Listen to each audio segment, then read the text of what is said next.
الحمد للہ وکفا وسلام علی عبادہ الذین اصطفیٰ اما بعد۔ اللہ تعالی نے صحابہ کرام رضی اللہ عنہم کا تذکرہ قرآن کریم میں فرمایا اور سورہ فتح میں حدیبیہ کے مسئلے کا ذکر کیا، اور جو کردار دونوں طرف سے رہا اللہ نے اس پہ بھی آیات نازل فرمائیں، اور حدیبیہ کا معاہدہ لکھا گیا۔ 8 آدمی اس پہ گواہ بنے، اور رسول اللہ صلی اللہ علیہ وسلم نے سیدنا ابوبکر، عمر، علی، عبد الرحمن ابن عوف، سعد اور محمود بن مسلمہ اور عبداللہ بن سہیل رضی اللہ عنہم کو کہا کہ دستخط کریں، اور کفار مکہ کی طرف سے مکرز نے دستخط کیے۔ معاہدے کی جب تکمیل ہوئی اور کفار مکہ واپس لوٹے، واپس چلے، اور رسول اللہ صلی اللہ علیہ وسلم اٹھے اور آپ نے صحابہ کرام رضی اللہ عنہم سے کہا کہ اٹھو اور قربانیاں کرو اور اپنے سر کو منڈاؤ۔ صحابہ کرام رضی اللہ عنہم بیٹھے ہوئے تھے اور وہ اسی حال میں رہے اور شدید دکھ کی کیفیت میں تھے،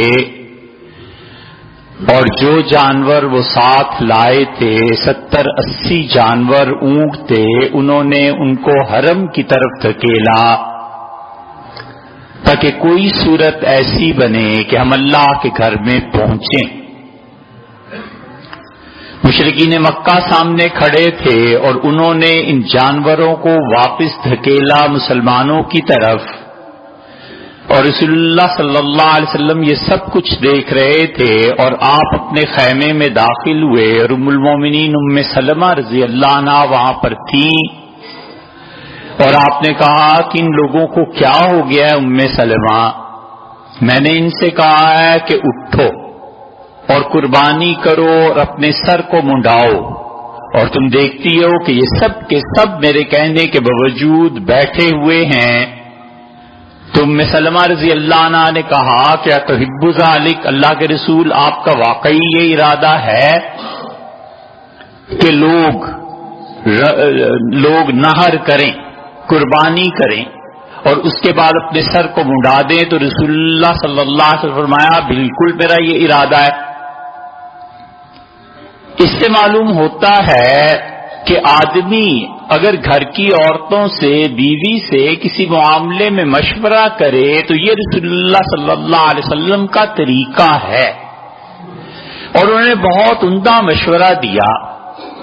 صحابہ رضی اللہ عنہم کیوں بیٹھے ہوئے تھے؟ وہ اس انتظار میں تھے کہ کچھ پتہ نہیں رسول اللہ صلی اللہ علیہ وسلم پہ اب وحی نازل ہو جائے اور اللہ کا حکم آ جائے کہ حدیبیہ کا سارا معاہدہ منسوخ ہے اور جو کچھ آپ نے کیا ہے اس کو ختم کر دیں، تو لڑائی کی اجازت ہو جائے، تو پھر ہم خدا کے گھر تک پہنچیں اور جو ہو سو ہو پھر۔ لیکن ام سلمہ رضی اللہ عنہا نے جو مشورہ دیا، بہترین بات انہوں نے کہ ان کا اللہ کے رسول کسی کو مت دیکھیں اور آپ باہر تشریف لے جائیں اور جا کر آپ اپنا سر منڈائیں، پھر دیکھیں کیا ہوتا ہے۔ رسول اللہ صلی اللہ علیہ وسلم آئے اور آپ نے خراش ابن امیہ کو آواز دی اور آپ نے فرمایا خراش آؤ اور میرے بال مونڈ دو۔ خراش رضی اللہ عنہ بڑے۔ اب صحابہ رضی اللہ عنہ کو جو انتظار تھا وحی کا اور جس غم میں وہ تھے اس سے باہر آئے، اور انہوں نے ایک دوسرے کے سر کے بال پھر کاٹنا شروع کیے، اور صحابہ کرام رضی اللہ عنہ کہتے ہیں پھر تو وہ ایک دوسرے کے ساتھ ایسے ہو گئے کہ لگتا تھا کہ یہ ایک دوسرے کو شاید قتل کرنے لگے ہیں، کیا کرنے لگے ہیں۔ رسول اللہ صلی اللہ علیہ وسلم کے حکم کی تعمیل میں تاخیر نہ ہو جائے۔ اور پھر رسول اللہ صلی اللہ علیہ وسلم نے اس موقع پہ کہا، آپ نے فرمایا رحم اللہ المحلقین، اللہ ان لوگوں پر رحم فرما جو اس گھر کی زیارت کے لیے آئیں اور اپنے سارے سر کے بال منڈا دیں۔ صحابہ رضی اللہ عنہ میں قرآن جو کہتا ہے، اللہ نے کہا کہ تم میں سے کچھ لوگ جائیں گے، تم لوگ جب جاؤ گے حرم میں تو تم میں سے کچھ لوگ ہوں گے جو سر کے بال کٹانے والے ہوں گے اور کچھ ہوں گے جو منڈانے والے ہوں گے۔ اور رسول اللہ صلی اللہ علیہ وسلم جب پہلی مرتبہ یہ فرمایا تو لوگ چپ ہو گئے، سننے لگے۔ اور پھر حضرت رسالت مآب صلی اللہ علیہ وسلم دوبارہ کہا کہ اے رب، جو بھی اس پروردگار جو بھی اس گھر کے لیے آئے زیارت کے لیے، رحم فرما ان لوگوں پر جنہوں نے سر کے بال منڈا دیے، اور صحابہ رضی اللہ عنہ جنہوں نے حجامت کروائی تھی، کٹوائے تھے، ان کا اللہ کے رسول والمقصرین، وہ لوگ کہاں گئے جو اپنے سر کے بال کٹواتے ہیں اور منڈاتے نہیں۔ پھر رسول اللہ صلی اللہ علیہ وسلم تیسری مرتبہ دعا دی کہ جو سر کے سارے بال اتروا دے، اور پھر چوتھی مرتبہ جب صحابہ کرام رضی اللہ عنہ میں توجہ دلائی تو آپ نے والمقصرین، اور ان پر بھی ہو ہی جائے، رحم اللہ کے لفظ پہ بھی نہیں گئے۔ اس سے پتہ چلتا ہے کہ جو شخص بھی حج اور عمرے کے لیے جائے، اگر رسول اللہ صلی اللہ علیہ وسلم سے رحمت کی دعا لینا چاہتا ہے تو اسے چاہیے کہ یہ کرے۔ اور رسول اللہ صلی اللہ علیہ وسلم نے واپسی کا عزم فرمایا اور 3 دن حدیبیہ میں پھر مزید رکے، اور اس کے بعد آپ مدینہ منورہ لوٹ گئے۔ سیدنا ابوبکر رضی اللہ عنہ کا کردار اس کے بعد بھی ہمیں واقعات میں نظر آتا ہے، لیکن غالباً مناسب یہ ہوگا کہ ہم حدیبیہ کی بات کو پورا کر لیں۔ اور رسول اللہ صلی اللہ علیہ وسلم لوٹے اور 10 سال کے لیے پورا امن ہو گیا کہ قریش کبھی بھی اب حضرت رسالت پناہ صلی اللہ علیہ وسلم سے نہیں لڑیں گے۔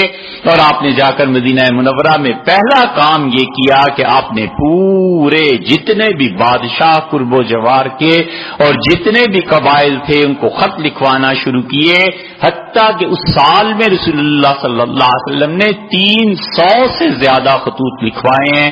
طبقات ابن سعد میں کئی ایک خطوط کی نقل ہے، اور رسول اللہ صلی اللہ علیہ وسلم نے گویا عالمی پیمانے پر اسلام کے لیے دعوت دینا شروع کی، اور اس کا نتیجہ یہ نکلا اس صلح حدیبیہ کے بعد کہ کہاں صلح حدیبیہ میں 1500 مسلمان تھے، اور ان 2 سالوں میں دیکھتے ہی دیکھتے ان کی تعداد 10,000 سے بڑھی، اور پھر آخری حج جو ہوا فتح مکہ میں 10,000، اور یہی وہ 10,000 ہیں جن کی تورات میں اللہ نے پیشن گوئی فرمائی تھی۔ اللہ نے کہا جب وہ ایک پاک جماعت کے ساتھ 10,000 افراد کے ساتھ اپنی بستی میں آئے گا، وہ یہی واقعہ ہے رسول اللہ صلی اللہ علیہ وسلم کا جس کی پیشن گوئی تورات میں بھی کی گئی تھی۔ چنانچہ رسول اللہ صلی اللہ علیہ وسلم مدینہ منورہ میں پہنچے اور آپ نے لوگوں کو واپس لوٹا دیا تھا، اور اب اس معاہدے پر عمل شروع ہوا۔ اور حضرت عمر رضی اللہ عنہ کہتے ہیں کہ جب آپ جا رہے تھے تو میں رسول اللہ صلی اللہ علیہ وسلم کے ساتھ جس طرح بات چیت کی تھی اس پہ نادم تھا، اور ایک رات جاتے جاتے آپ نے کہا عمر کہاں ہے؟ تو میری طلبی ہوئی، میں حاضر ہوا تو آپ بہت خوش تھے، اور آپ نے فرمایا عمر اللہ نے آیات نازل کی ہیں، اور اللہ نے کہا انا فتحنا لک فتحا مبینا، ہم نے آپ کو بالکل کھلی ہوئی فتح اہل مکہ پہ نصیب فرما دی، اور اللہ نے ساری آیات جو نازل کی تھیں آپ نے پڑھ کے سنائی۔ سیدنا عمر رضی اللہ عنہ کہتے ہیں مجھے نہیں سمجھ آیا کہ یہ کون سی فتح ہوئی، ہم تو دب کے مشرکین مکہ کے اپنے فیصلوں کے مطابق صلح کر کے آئے ہیں، اس میں کون سی فتح ہو گئی؟ لیکن میں چپ رہا، حتیٰ کہ مدینہ منورہ پہنچے، اور مدینہ منورہ میں جیسے زندگی تھی شروع ہو گئی، اور رسول اللہ صلی اللہ علیہ وسلم خطوط لکھوانے لگے۔ اور ایک دن آپ مسجد میں تشریف لائے اور آپ نے دیکھا حضرت عتبہ رضی اللہ عنہ کو، ابو بصیر کے نام سے ان کا آتا ہے تاریخ میں، لیکن اصل نام ان کا عتبہ تھا۔ تو عتبہ رضی اللہ عنہ آئے اور رسول اللہ صلی اللہ علیہ وسلم نے نماز سے پہلے انہیں دیکھا جب مسجد میں داخل ہوئے، اور آپ نے فرمایا ایسا شخص ہے جس پہ شدید خوف مسلط ہے، اس کو کیا ہو گیا ہے؟ اور نماز کے بعد ابو بصیر رضی اللہ عنہ نے عرض کیا، انہوں نے کہا اللہ کے رسول میں مکہ سے بھاگ کے آیا ہوں اور مجھ پر یہ مظالم ہوئے ہیں اور یہ چیزیں ہیں۔ رسول اللہ صلی اللہ علیہ وسلم نے کہا دیکھو بھائی ہم نے ان کے ساتھ معاہدہ کیا ہے اور میں ہرگز معاہدے کو توڑنے والا نہیں ہوں، تم واپس چلے جاؤ اور اللہ تمہارے لیے کوئی صورت پیدا کرے گا ابو بصیر رضی اللہ عنہ نے کہا اللہ کے رسول آپ مجھے واپس بھیجتے ہیں اور میرا دین خطرے میں پڑ جائے گا، میں مرتد ہو سکتا ہوں، مراد ان کی یہ تھی۔ رسول اللہ صلی اللہ علیہ وسلم خاموش رہے اور آپ نے کہا جاؤ اور میں تمہیں بتا رہا ہوں کہ خدا تمہارے لیے کوئی صورت پیدا کرے گا۔ ابھی یہ گفتگو 1-2-4 دن چل رہی تھی کہ مکہ مکرمہ سے خنیس ابن شریک نے خط لکھا اور اسی طرح ابن عبد عوف نے خط لکھا اور اس نے کہا کہ ایک آدمی بھاگ کے چلا گیا ہے، ہمارا آدمی ہے، کوثر کا بھی نام آتا ہے کہ وہ آئے اور انہوں نے کہا کہ ہمارا آدمی یہ خط ہے، آپ اسے پڑھ لیں اور آپ واپس بھیجیں۔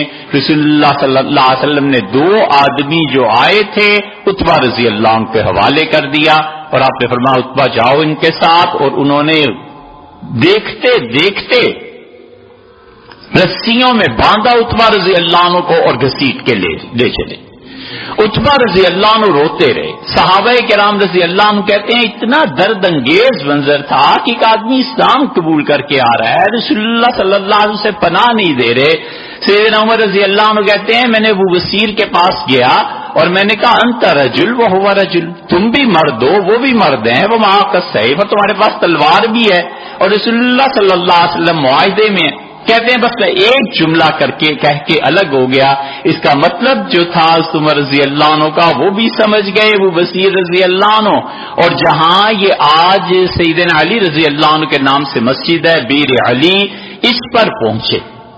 انہوں نے کھول دیا، دسترخوان بچھایا، کھانا کھایا، اور کھانے کے دوران ابو بصیر عتبہ رضی اللہ عنہ نے ایک کافر سے کہا کہ یار تمہاری تلوار بڑی اچھی ہے۔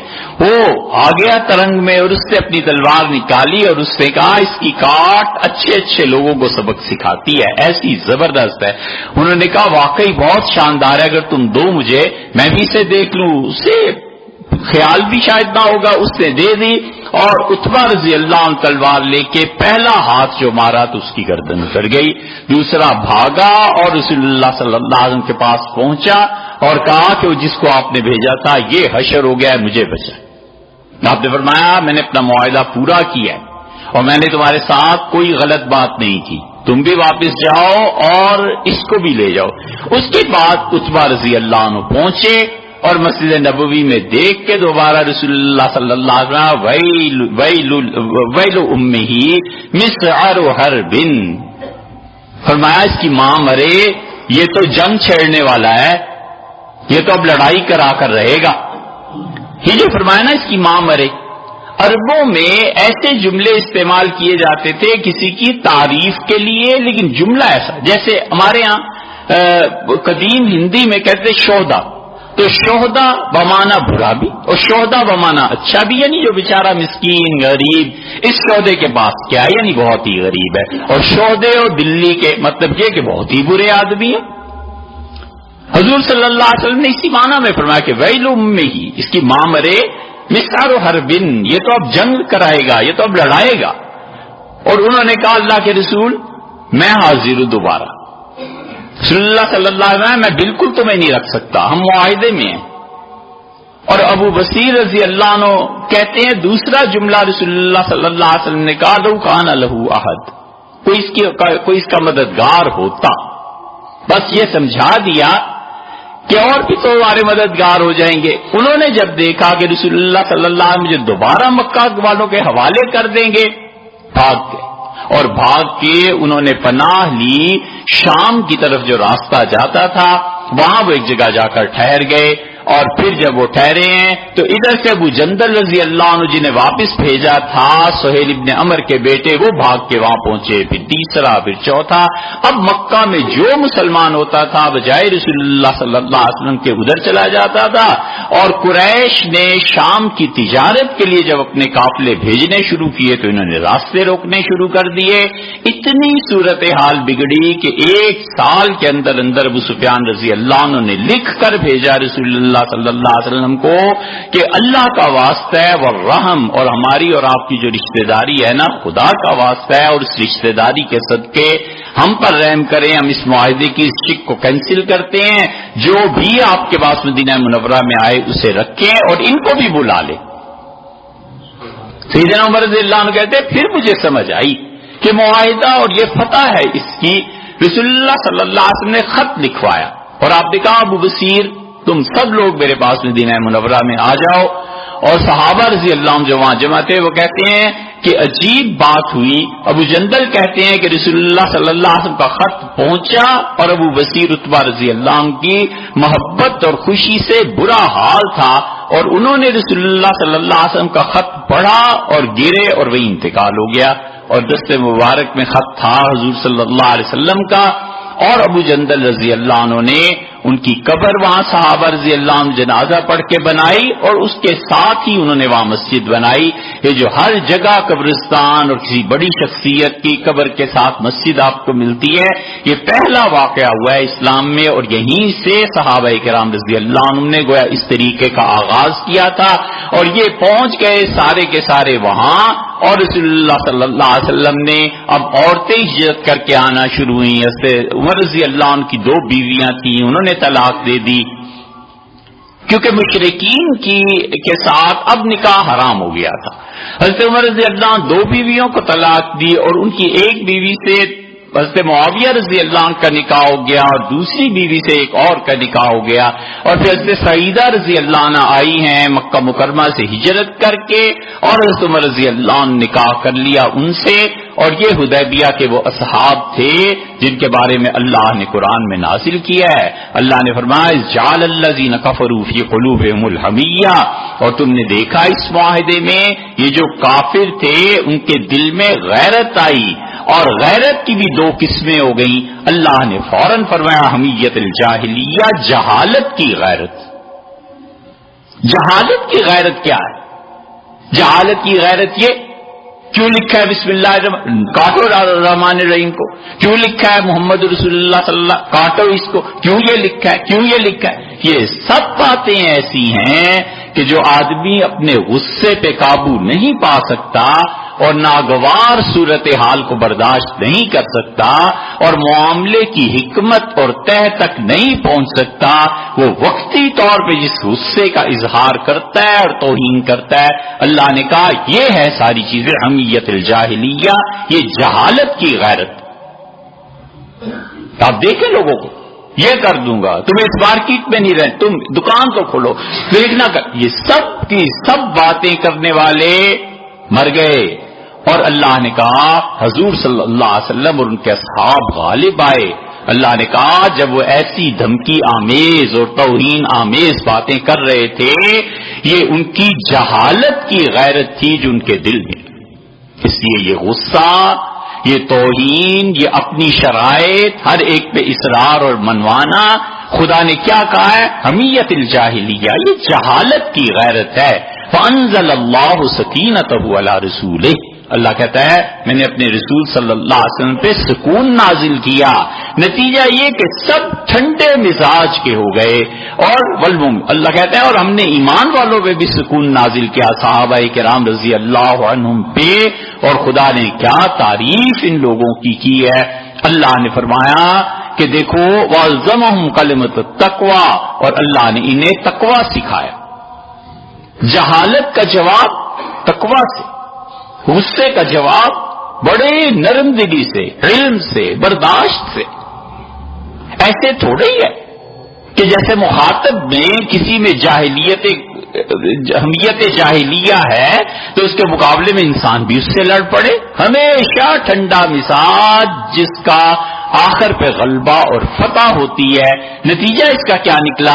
اللہ کہتا ہے صحابہ کرام رضی اللہ عنہم لڑائی سے باز رہے, نہیں جواب دیا کافروں کو. الزمہم کلمۃ التقویٰ, اور اللہ نے انہیں تقویٰ سکھایا. اور تعریف میں کیا جملہ کہا, وَقَانُوا أَحَقَّ بِهَا وَأَهْلَهَا. صحابہ رضی اللہ عنہ کی جماعت اس قابل تھی, ان کی اتنی اچھی تربیت ہوئی بھی تھی. اللہ نے کہا ان کا حق بنتا ہے کہ ہم انہیں تقویٰ کی تعلیم دیں, ان کا حق بنتا ہے, یہ صحیح لوگ ہیں. اس لیے جو صحابہ رضی اللہ عنہ پہ تنقید کرتے ہیں نا, وہ قرآن کی ان آیات سے کیوں غافل ہو جاتے ہیں کہ اللہ کہتا ہے قانون حق بہا وأہلہ, ان کا حق بنتا تھا کہ یہ سچائی پہ قائم ہے, ان کو فتح نصیب ہو, یہ اس کے اہل ہیں کہ ہم ان کے ساتھ ان کو اچھی راہ دکھائیں. اتنا بڑا مقام ہوا کہ حاتب رضی اللہ عنہ جو بدری تھے انہوں نے کسی کو کہہ دیا. حضور صلی اللہ علیہ وسلم نے حدیبیہ میں جب بیعت کی تو آپ نے کہا اللہ کی قسم اس درخت کے نیچے جس نے بھی میرے ہاتھ پہ بیعت کی ہے نا وہ جہنم میں نہیں جائے گا. حاتب رضی اللہ عنہ نے کسی کو غصے میں کہہ دیا تم جہنمی ہو. حضور صلی اللہ علیہ وسلم فوراً فرمایا کذبت، غلط بات کرتے ہو. انہ شاہد بدرم و حدیبیہ، یہ بدر میں بھی میرے ساتھ تھا اور حدیبیہ بھی میرے ہی ساتھ تھا. فرمایا حدیبیہ والے بالکل جہنم میں نہیں جائیں. حضور صلی اللہ علیہ وسلم میرے صحابہ اٹھنا شروع ہوں گے، بدر والے، صحیح بخاری میں آتا ہے. پھر اس کے بعد حدیبیہ والے اٹھنا شروع ہوں گے، اور جب حدیبیہ والے آخری صحابی رضی اللہ عنہ کا انتقال ہو جائے گا، فرمایا کحفالۃ الشعیر، جس طرح تم گندم کا آٹا چھانتے ہو اور بھورا باقی رہ جاتا ہے، جس طرح جو کو پیستے ہو اور اس کے تنکے باقی رہ جاتے ہیں، اس کے بعد دنیا میں ایسی بیکار لوگ آ جائیں گے لا یاب اللہ بہ، خدا کو کوئی پرواہ نہیں ہوگی کہ مرتے ہیں تو مریں، جیتے ہیں تو جیتے. فرمایا میرے صحابہ رضی اللہ عنہ ایسے اٹھیں گے. اتنا ان لوگوں کا احترام، ان کا ادب، ان کا تعلق تھا. سیدنا عمر رضی اللہ عنہ آئے ہیں اور سیدنا عمر رضی اللہ عنہ گھر سے نکلے جب وہ امیر المومنین تھے کہ وہ بازار مارکیٹ جائزہ لیں کہ کیا ہو رہا ہے. تو جا رہے تھے، ایک لڑکی نے انہیں روکا اور اس سے کہا امیر المومنین میرے شوہر کا انتقال ہو گیا اور نہ ہمارے پاس کوئی کھیتی ہے کہ ہم اس پہ کام کریں، نہ بکری کے پائے ہیں کہ میں اپنے بچوں کو ان کا شوربہ پلاؤں، نہ دودھ والے جانور ہیں کہ میں کوئی کاروبار کر لوں. امیر المومنین ہم سب مر جائیں گے، میں اور میری اولاد مر جائیں گے، ہم اتنے بھوک کے ستائے ہوئے ہیں. اور پھر اس نے کہا میں خفاف ابن ایما کی بیٹی ہوں. حضرت عمر رضی اللہ عنہ نے کہا تم نے بہت قریب کے نسب کی بات کی، تمہارا باپ خفاف ابن ایما تھے؟ ان کا بالکل خفاف ابن ایما تھے. سیدنا عمر رضی اللہ عنہ کا بیٹی ہے، یہاں ٹھہرو میں آتا ہوں. لوگ کہتے ہیں وہ گھر گئے، صحیح بخاری میں آیا ہے 2 بڑے مضبوط اونٹ حضرت عمر رضی اللہ عنہ نے کھلوائے اور کھولنے کے بعد اس پہ گندم سامان رکھا، پھر اس پہ کپڑے رکھے، پھر اس پہ پیسے رکھے اور دونوں اونٹ خود لے کر گئے اور کہا بیٹی یہ لے جاؤ گھر میں اور اس کے ختم ہونے سے پہلے میں اور چیزیں بھیج دوں گا. فرمایا تمہاری ذمہ داری ہو، تم لے جاؤ. تو کسی نے کہا امیر المومنین آپ نے بہت زیادہ مالنی سے دے دیا. کہ لگے تم جانتے ہو خفاف ابن ایما کو، وہ حدیبیہ میں رسول اللہ صلی اللہ علیہ وسلم کے ہاتھ پہ انہوں نے بیعت کی تھی، یہ اس کی بیٹی. یہ جو بڑے لوگ رشتوں کا احترام کرتے ہیں نا کہ اس کا بھائی ہے، یہ اس کی بیٹی، اس کا بیٹا، یہ فلاں کا پوتا ہے، یہ شریعت ہے. اور ہم مذاق اڑاتے ہیں لوگوں کا کہ پھر کیا کریں. اے یار آپ نے کیا کرنا ہے اور کیا نہیں کرنا، اسلام کا یہ اصول نہیں. سیدنا عمر رضی اللہ عنہ سے پھر کسی نے کہا کہ آپ نے اس لڑکی کو بہت زیادہ دے دیا. آپ نے فرمایا تم جانتے نہیں اس کے والد اور اس کے بھائی کے ساتھ ایک جگہ کافروں کا محاصرہ کرنا تھا، 1.5 مہینے تک ہم وہاں رہے محاصرے میں، اور پھر جو غنیمت کا مال آیا تھا تو اس کے والد نے، میں نے اور اس کے بھائی تینوں نے حضور صلی اللہ علیہ وسلم کے کہنے کے مطابق تقسیم کیا تھا. یہ بڑے لوگ تھے. یہ انجمن ترقی اردو جو کراچی میں قائم ہوئی، بابا اردو مولانا عبدالحق سارے دفتر میں کام کاج، شام کو بھاگے چلے جا رہے ہیں کراچی کا ایک اسپتال. بات ہے سن 54-55 کی. پھر اس آدمی کو دیکھنے جا رہے ہیں، پھر اسے کھانا پہنچانے جا رہے ہیں، یہ ہو رہا ہے. کسی نے کہا مولانا آپ کو کیا ہو گیا؟ یہ روز اس کو دیکھنے جاتے ہیں، روز اس آدمی کے پاس جاتے ہیں، وہ غریب ہے، مانا سب کچھ ہے، مگر کسی اور کو کہیے آپ جیسی شخصیت کے لیے مناسب نہیں. تو عبدالحق اسے کہنے لگے کہ تم اس آدمی کو نہیں جانتے، انہوں نے سر سید کی آنکھیں دیکھی، انہوں نے سر سید کو دیکھا، ان کی آنکھوں نے اس ہستی کو دیکھا ہے، اس لیے ان کی قدر کرتا ہوں. یہ تعلق ہے، یہ محبت ہے، یہ معاشرے میں ادب اور احترام کی روایات ہیں. اور اس کی اصل وہ سیدنا عمر رضی اللہ عنہ ہیں جنہوں نے کہا کہ اچھا یہ لڑکی خفاف بن ایما رضی اللہ عنہ کی بیٹی ہے، اور خود گھر سے جا کر ساری چیزیں لائے اور انہیں دی. یہ حدیبیہ کا قصہ تھا. سیرت طیبہ میں بھی آتا ہے سیدنا ابوبکر رضی اللہ عنہ کا کردار پھر اس کے بعد بھی ہے. اس سے پہلے بھی ایک واقعہ پیش آیا تھا جو ان کے خالہ زاد بھائی حضرت مصطح کا ان کی صاحبزادی سیدہ عائشہ رضی اللہ تعالی